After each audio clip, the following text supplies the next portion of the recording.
My life ages 13 to 17, 16 was honestly a shit show. I didn't want to live, and to think that I'm sitting here right now as a 21-year-old with a completely different perspective on life, gratitude for life, and actual appreciation for life. I hope that a video like this can help someone out. I want to share some things that I feel like helped me come out of that really dark space of my life. And I hate getting vulnerable in front of people, especially on strangers. Like, this is weird and kind of cringy, but I truly was thinking about it recently. Just the fact that I'm 21 years old, I am married, I'm in school. When I think about the future, I'm excited. And there was a time when really I didn't think there was gonna be a future, if I'm being so extremely honest. I'm just so proud of the progress that I've made, and I know there's so much more to come. Obviously, life isn't always gonna be perfect, but these are just some things that truly helped me get out of the dark days. I'm not saying I'm an inspirational person, but just to give you a little bit of a backstory, I don't know how much I truly want to share, but just know that the stuff I was doing, the people I was around, my environment, everything was a hot mess. I could have really ended up in a dark space doing horrible things. There were countless days I would go to sleep and just pray I would not wake up in the morning. And I know that unfortunately these thoughts aren't rare thoughts, and a lot of us do struggle with things like that.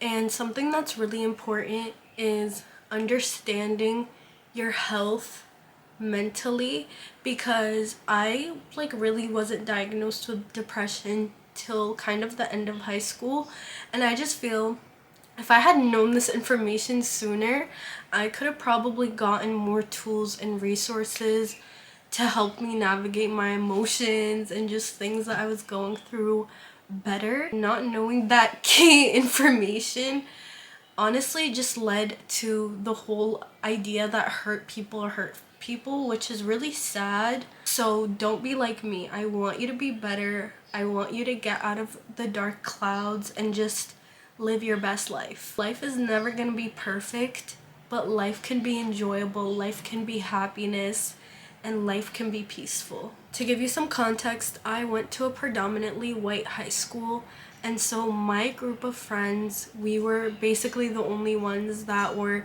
POCs, and we were very tight-knit. Although together we weren't necessarily the ideal group of friends, meaning we weren't perfect people, we got along well, and it kind of helped us get through our terrible high school experience. Till one week out of nowhere, there was a huge fallout that ended up happening, and basically me and this other girl, we just completely stopped being friends with everyone else. More like they stopped being friends with us. Let me tell you, at the time I was really sad and I felt super lonely because it was a huge friendship breakup. But let me tell you, that was the biggest blessing in disguise ever. I'm sure you all hear that you are the average of the 5 people you surround yourself with. And at the time, it was really kind of soul crushing. Like, I had lost all my friends. But looking back now, that was the biggest blessing in disguise, because when I think about the person that I am today, I don't think I would have gotten here if I had stayed friends with all those people. And of course, they aren't bad people whatsoever, but when you are going through stuff and that's all you're surrounded by, you're just gonna find yourself in a much worse place. And that's kind of what was happening. And when I look back to those days, yes, we did have a lot of fun, but in all honesty, I don't even think that I would be in college right now if I had stayed in those friendships, because even right now, out of all of them, I was the only one from that group to even go to college and continue college. I want you to think about the person you want to become. I want you to think about the goals and the things that you want to accomplish in your life, and look at the people that are in your circle. Are they people that are going to bring you closer or further to your goals?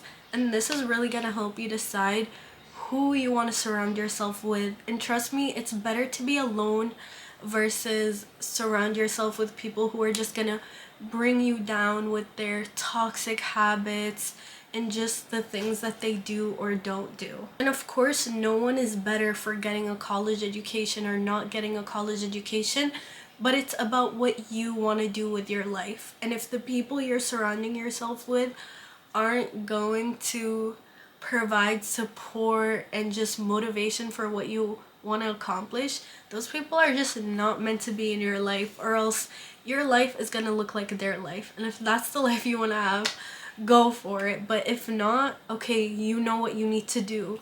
When you finally realize that you want to change your life, you want to become a better person, something is going to click or something is going to happen. For me, it was traveling. I went on a trip to Kenya and it changed my life completely. I realized I wanted to take control of my life and truly become someone I loved, be the best version of myself. And one thing that helped me a lot with that was, sorry to say, but self-help books and just books about building better habits. For me, my favorite book was Atomic Habits. I actually read it twice, and I kid you not, it changed my life. And if you don't like books, that's totally fine. There are some great podcasts and podcast specific episodes that just like did something to me, and I can link them down below if you want to listen to them as well. And let me tell you though, one thing about self-help books, they are not how they used to be. It always used to be some white man in a suit like this. That's not the case anymore, and you can find some good books, some really good podcasts that you can listen to, and they'll give you perspective on things that you need to hear that you probably didn't think about in the past. I didn't want this video to come off as cringy whatsoever, but the next thing I have to talk about is self-love, because growing up I genuinely thought I was the ugliest person ever, and no matter how many people, how many times would tell me, no, you're pretty, you're beautiful, it didn't matter. And it's not gonna matter till you believe that you're pretty and that you're beautiful, you love yourself, you love your body.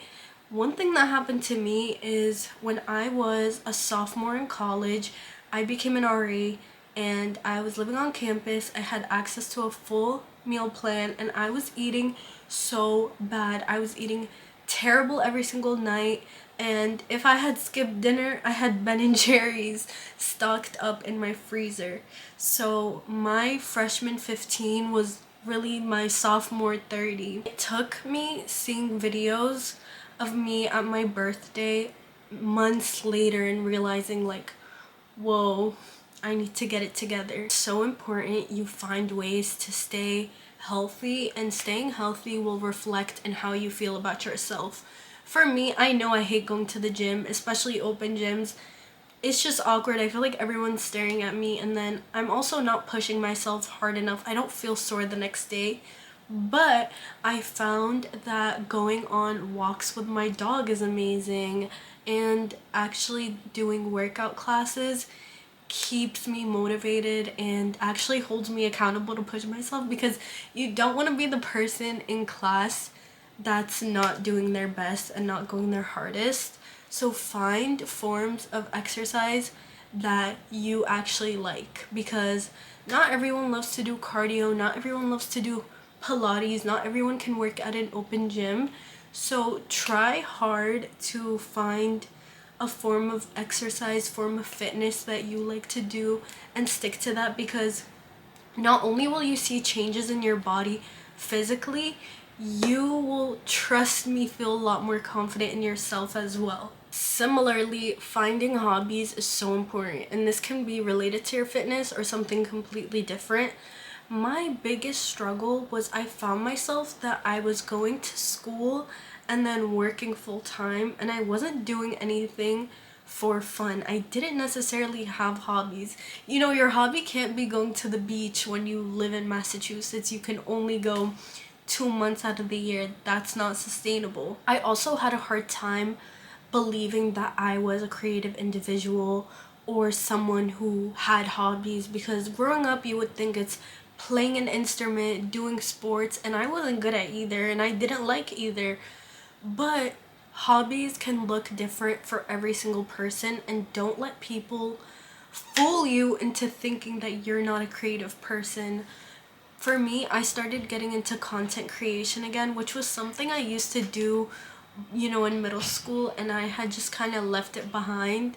So this past year I started going back into content creation, and it has been so fulfilling, and it's like keeping a digital diary. And then on top of that, I decided to work for my favorite nonprofit, and I am their program manager, and I work with young people. I teach them about DEI, I teach them about social justice, and we talk about mental health. So literally all the things that are most important to me, I get to do with young people, and it's the most fulfilling thing ever. So whatever your interests are, find something that you can do, and it's a bonus if it's paid, because you need money too. Me personally, I would rather cry in a Bentley, and I just feel like if you think otherwise, I just don't believe you. This past weekend, I was with my students, and we were talking about the state of this country, the state of this world, how everything kind of seems like it's going downhill and absolutely not okay, and it feels really hopeless. And it made me think about how important it is to believe in something bigger than yourself. Using this example, think about enslaved people. They were put in the worst circumstances, the most horrible situations. They had faith and they had hope to fight and to continue living to make it out.